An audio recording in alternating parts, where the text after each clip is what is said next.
The greatest trick history ever played was convincing you that you are the protagonist of the story. You look at the stars and feel a sense of destiny, a tectonic pull toward the heavens, assuming that whatever is out there is waiting for you, watching over you with a paternal gaze. But there is a colder, more biological protocol at work here. In the Pacific, during the Second World War, island cultures watched American military bases spring up overnight. They saw men with headsets summon steel birds from the sky that dropped crates of food and medicine. When the war ended and the bases were abandoned, the islanders built mock runways out of bamboo. They carved wooden headphones and mimicked the movements of the ground crew, hoping to summon the steel birds back. They created a religion out of a misunderstanding of technology. This is known as a cargo cult.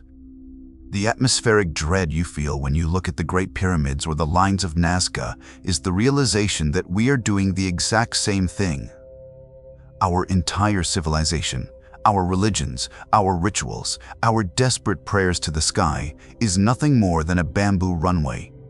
We are mimicking the gestures of a departure we do not understand, waiting for a supply drop from a landlord who evicted us millennia ago. The silence of the universe is not a mystery. It is the silence of an abandoned construction site. The mainstream veil is woven from a comforting arrogance. Academics and stone-faced historians ask you to believe that the ancient world was a place of primitive superstition. They look at intricate carvings of figures in pressurized suits and call them ceremonial masks. They examine texts describing flight dynamics and categorize them as metaphorical poetry. This is a cognitive dissonance engineered to keep you sane. The consensus reality is built on the fragility of the timeline, the idea that human progress is linear, that we started in the mud and worked our way up to the microchip. To accept this veil, you must ignore the glaring impossibilities. You must believe that societies who had not yet invented the wheel somehow possessed the astronomical precision to align megalithic structures with star systems they could not see. You must believe that the gods described in every isolated culture on Earth, beings who descended in fire and smoke, demanding gold and genetic obedience, were simultaneous mass hallucinations. They want you to see a temple where there was a laboratory. They want you to see a prayer where there was a status report. But the friction creates sparks that burn through the official narrative. When we scrape away the sediment of accepted history, we hit verified Obsidian facts that refuse to be categorized as myth. We turn to the Samarangana Sutradhara. The mainstream calls it literature. The friction reveals it is a technical manual. It details the construction of vimanas, not as chariots of the gods, but as hardware. It describes the propulsion system, a mercury vortex engine. Inside the circular airframe, place the Mercury engine with its solar mercury boiler at the aircraft center.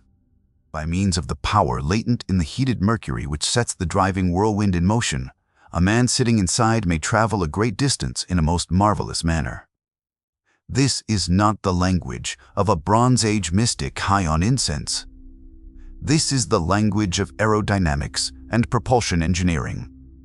The friction intensifies when we look at the biological data.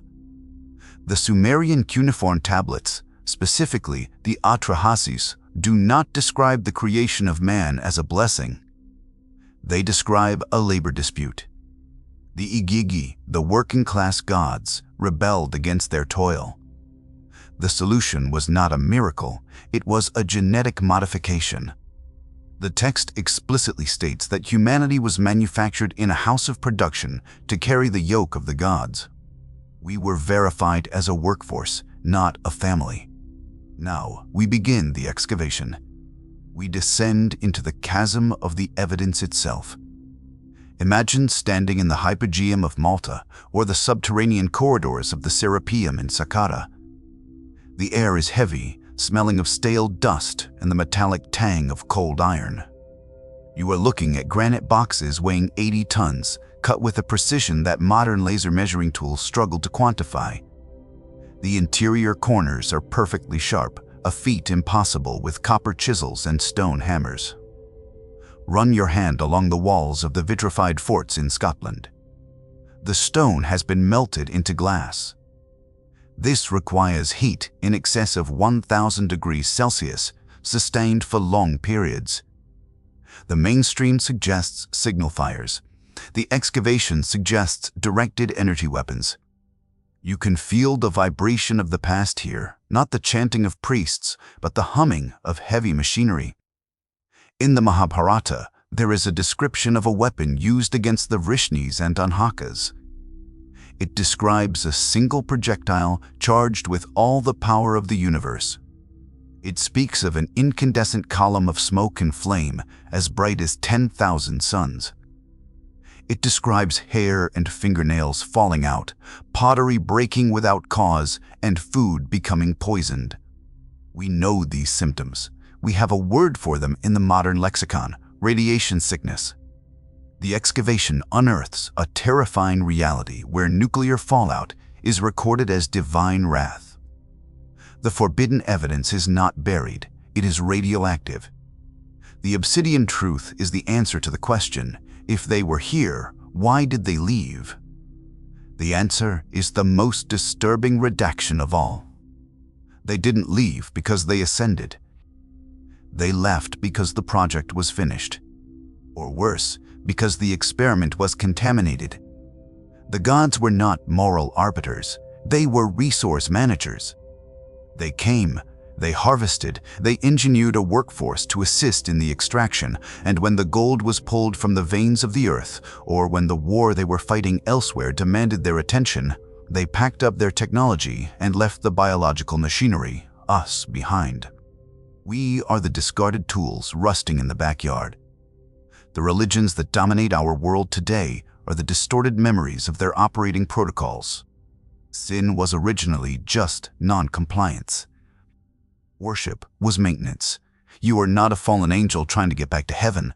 You are a decommissioned android trying to contact the factory that went out of business. The vault remains open, and the wind blowing through it carries a final, chilling question.